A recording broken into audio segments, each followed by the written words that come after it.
the Engwe EP-2 Pro.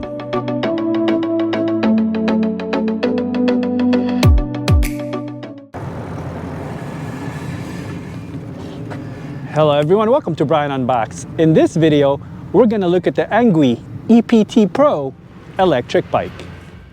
Here's a look at how it comes in when it's delivered. You can see all the foam and plastic protecting the bike. It does require assembly, and the user guide along with the video from the company, which I have linked in the description box, can walk you through the process. With the bike, you get the charger, pedals, folding stem, and user guide. Highlighting the assembly process, basically you have to install the folding stem and handlebars, install the front fender, install the front light, install the front wheel, install the rear light and rack, attach the pedals, attach a seat, and adjust the display angle if needed. Going over some brief specs, the bike comes in 3 color options: black, dark orange, and slate gray, which I have. It has an aluminum alloy frame, foldable design, 750 watt rear hub motor with a 960 watt peak, 48 volt 13 amp hour removable lithium ion battery, LCD display, 5 pedal assist levels, twist throttle with cruise control, 26 mph top speed, 75 mile range, Shimano 7-speed shifter, front light and rear light, front and rear fenders along with the rear rack, front suspensions. The bike weighs in at 74 pounds. The ideal rider height is 5'2" to 6'8", and it has a max load capacity of 330 pounds. A walkthrough around the bike, you'll see that the handlebar stem has the quick folding release lever. The front also has a front light, front fender, 20 by 4 inch tires, mechanical disc brakes, and front suspension. Looking at the middle and the rear, you can see the battery, charging port, the keyhole, kickstand, mechanical disc brakes, rear fender, rear light, and rear rack. On the other side, you can see the rear hub motor, 7-speed cassette, rear derailleur, and the folding lock mechanism. Looking at the handlebar area, you have the brake levers, controls, bell, LCD display, gear shifter, and twist throttle. Powering up the display, you can see it's large and bright. Pressing the top button on the side will let you scroll through the trip, odometer, max speed, and average speed. Pressing the plus button will increase the pedal assist levels 1 through 5, and pressing the minus will decrease the levels. Pressing the lower button on the side is the light button, and that will activate the front and rear lights.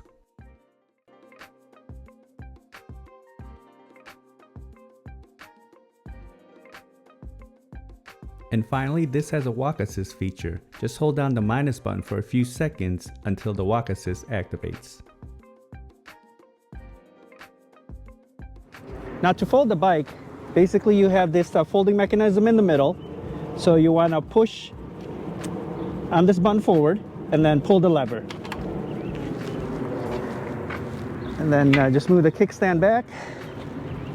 And then you have this little hole here that you can use as a handle, and basically you just want to fold the bike like this. Okay.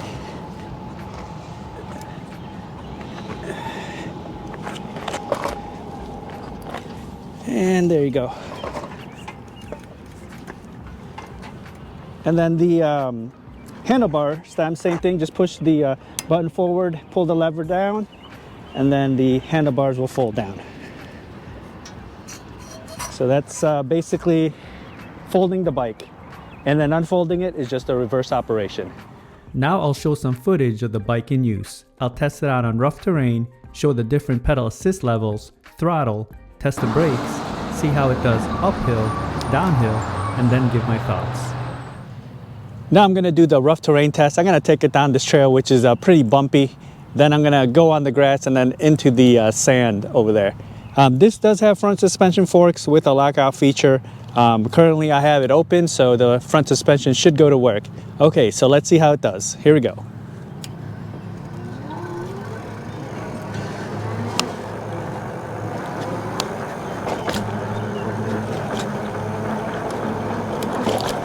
Okay, so far so good. Absorbing the bumps pretty well here.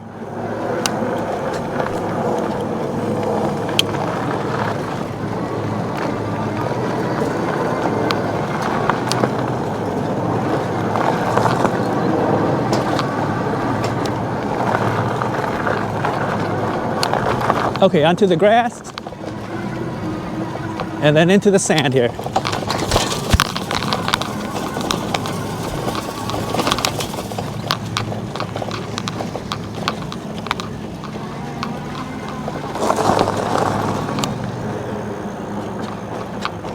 Now I'm going to do the speed test. I'm going to start off with the pedal assist levels. This has 5 levels. We'll go 1 through 5 and see how fast we can go. And then after that, we'll use just the twist throttle. Okay, so pedal assist 1.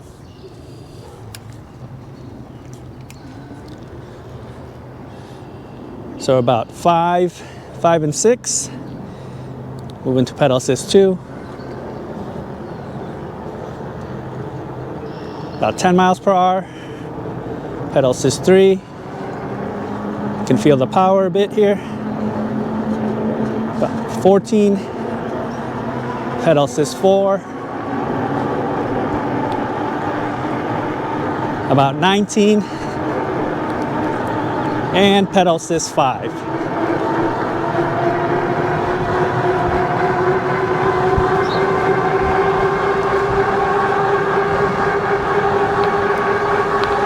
So 26 miles per hour. Actually 27, we hit 27. So 27 miles per hour on pedal assist 5. Now I'm just gonna do the twist throttle. Let's see how fast we can go. Here we go.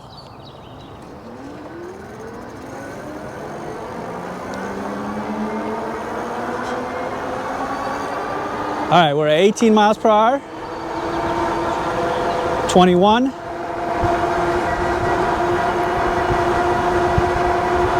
23.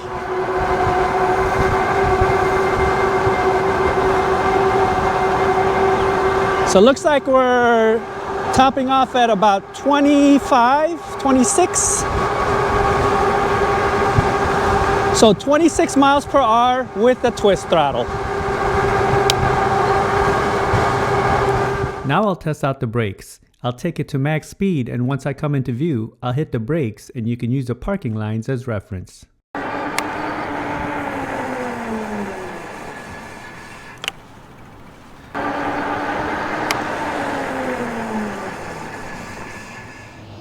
Now I'm going to do the uphill test. This road has a nice gradual incline throughout. I'm just going to use a twist throttle, and earlier we saw that it can reach 26 miles per hour. So let's see if it maintains the speed or if it loses speed. Okay, uphill test, here we go.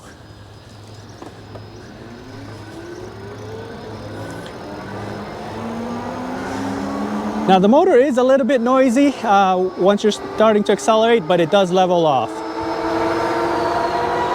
All right, so we're at 23, 24. Okay, we're beginning to climb here.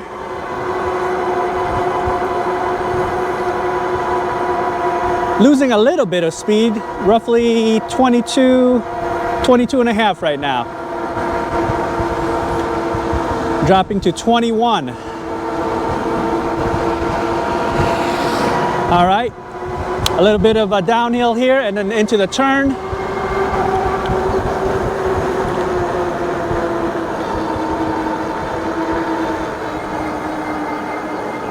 Now I'm gonna do the downhill test.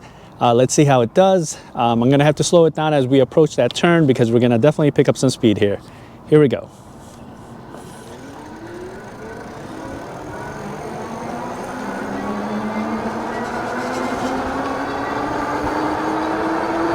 All right, we're already at 23. Gonna let it glide here. 26.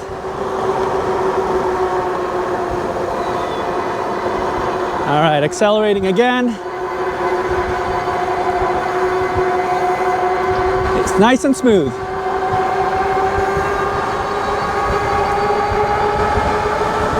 We're at 28 now. 29.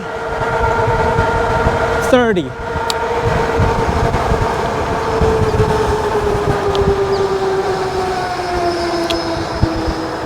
All right, so it looks like we reached 30 miles per hour going downhill. Here are my thoughts on the bike. Assembly was straightforward. The user manual along with the video from the website will get you through the process. I did struggle a bit with the rear rack as trying to line it up with the mounting points was a bit difficult.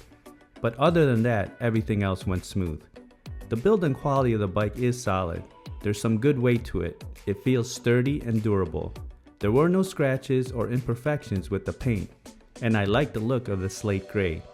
Cable management is organized and it's ran outside the frame.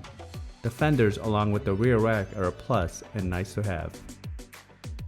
The ride was smooth throughout my testing, and the saddle is wide and soft. There were no rattles, vibrations, or noises, and the steering felt stable. Handlebars are a good length and you can also adjust height easily by releasing the side lever. I didn't find myself hunching over either. It handled the rough surfaces well, and you have the front suspensions to help in absorbing the bumps along with the fat tires. So it is versatile and you can use it on multiple types of surfaces. The 750 watt rear motor had enough power for this frame. Acceleration is a bit loud in the beginning, but it does level off. It was able to handle the inclines with just minimal speed loss. Using the pedal assist, I was able to reach 27 miles per hour. With the throttle only, I reached 26 miles per hour, pretty much in line with the advertised speeds. It also has a cruise control which will kick in after you are holding the twist throttle down for a few seconds. It has an estimated range of 75 miles, and that will depend on the pedal assist level, throttle usage, weight, and environment that you're in. The mechanical disc brakes had decent stopping power, but I would have preferred to have seen hydraulic brakes. The LCD display is nice and large, simple and intuitive, and it's easy to read. It doesn't get washed out on bright sunny days. Overall, the bike performed well. Solid and smooth ride and plenty of power. And it's easy to transport with its foldable design. The price point that it comes in is competitive, and there is good value in my opinion. So that is my review of the Engwe EP-2 Pro electric bike.